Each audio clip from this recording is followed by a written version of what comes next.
దాటిపోతాయి బిడ్డ, గంటలు దాటిపోతాయి బిడ్డ, గంటలు గడియలు ఇస్తా. ఇప్పుడు ఆగమాగం పెట్టుకొని ఎంత పడిపోతావు కదా బిడ్డ నువ్వు. అన్ని విధాలు అయిపోయినాక నా తమ్మునికి అన్ని కౌసులలో అయిపోతుంది బిడ్డ. ముందు బండారించుకుంటేనే ఇంట్లో ఆటలు తెగుతాయి కదా బిడ్డ. ఆయనకు కౌసులే ఈ బండారిస్తే ఒప్పడు కదా బిడ్డ. ఈ ఆటలు రాకముందే నువ్వు బండారిచ్చి రా బిడ్డ.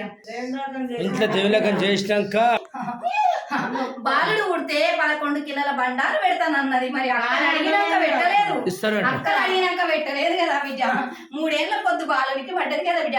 పెద్ద అక్క కాబట్టి అక్క చేసుకున్నాక తమ్ముని చేస్తారు. వాళ్ళు దర్శనం చేసుకొని బండారు ఎక్కించుకొని కట్ట మైసమ్మని కూడా మొక్కు ఉన్నది బిడ్డ. వచ్చిన సుక్కలు వాడుకున్నారు కదా బిడ్డ. ఇంకా వచ్చే సుక్కలు చూస్తున్నారు కదా బిడ్డ. మరి ఇంకా లేట్ చేస్తారు ఎందుకు ఏ బిడ్డ. వచ్చే సుక్కలు ఆపేస్తారు కదనే బిడ్డ. నా చెల్లె మైసమ్మ మంచిది కాదు బిడ్డ. నీకు నువ్వు పెడితే కాదు బిడ్డ. ఆమె చెల్ల కొట్టాలి, లేకపోతే వచ్చే సుక్కల మీద రాయి పెట్టి ఆమె చేతిలో కట్టె పెట్టి కట్ట కావాలి కూర్చున్నది కదా బిడ్డ. పెట్టినాం సుక్కలు చేపిస్తా. ఎంత తొందరగా చేస్తే నీకు వేరే సుక్కలు వచ్చేది ఉంది, లేకపోతే ఆమె ఇస్తుంది కదా బిడ్డ. శివుని కన్నదానే చిన్న బిడ్డని నేనే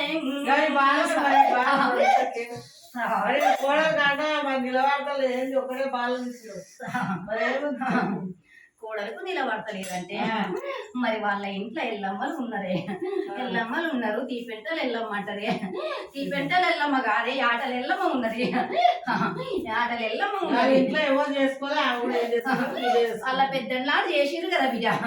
వాళ్ళ బావలు చేసిర్రు కదనే, వాళ్ళ తోటి కోడలు చేసిర్రు కదనే. ఆమెకి ఏం చెప్తారే మరి బిడ్డ.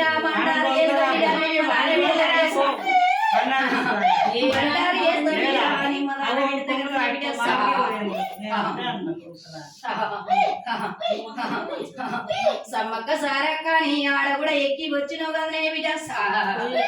చెప్పి పెద్ద గుట్టకు మొక్కినావు కదనే బిడ్డ. పుట్టినాక చేస్తానని మొక్కినావు కాని బిడ్డ. నా అక్క ఎల్లా బండారు ఈయన కదనే బిడ్డ. ఈ నెల నిలబెట్టమంటారా బిడ్డ. ఈ నెల నెత్తి మీద ఉన్నది కదనే బిడ్డ. ఈ నెల నెత్తి మీద ఉన్నది కదా బిడ్డ. ఇంకా వారం రోజులు ఉన్నది కదనే బిడ్డ. వారం రోజులల్లా ఈ నెల నేను నిలబెడతా గాని బిడ్డ, నిలబెడతా గాని నా అక్కకు ఏమి చక్కని కుడక వేయి. నువ్వు ఇంత ఉలిగాలు వేసి నిమ్మదార వేసి నువ్వు 101 రూపాయి వేసి పసుపు కుంకుమ వేసి 5 మల్లెపూలు తెచ్చి వేసి ముడుపు కట్టి ఫోటో కాడ పెట్టు. తప్పైందని ముక్కు రాసి నాకు బాలుని సంతానం ఇస్తే నీకు ఆటతోటి నేను బోనం చేస్తా. ఎవరు చేయని ఎవరు చేయకపోని నేను చేస్తా అని చెప్పిన అక్క ఎల్లమ్మకు వాగ్దానం ఇచ్చి నువ్వు ముడుపు కట్టి మంగళవారం నాడు, లేకపోతే రేపు శుక్రవారం నాడే ఉంది, రేపు ముడుపు కట్టి పెట్టు బిడ్డ. సలసానం చేసి అప్పుడు నేను బాలుని ఇయ్యకపోతే నేను బాయిల పుట్టిందాని బలకంపేటదాన్ని. నేను బాయిల పుట్టిందానే కాదు, నేను బలకంపేట ఎల్లునే కాదు సా. వాడి దెబ్బదాని కాని బిడ్డ, నేను వలికి మొక్కేదాని కాని బిడ్డ సా. మా తండ్రి శంకరుడు ఆయన 10,000 చిన్న తల్లి గంగ 10,000 చూడు, పాదనకు 10,000 చూడు. నా తమ్మి మల్లయ్యరా 10,000 ఊరు కాసేటి ఊరపోతలింగ 10,000 పల్లె కాసే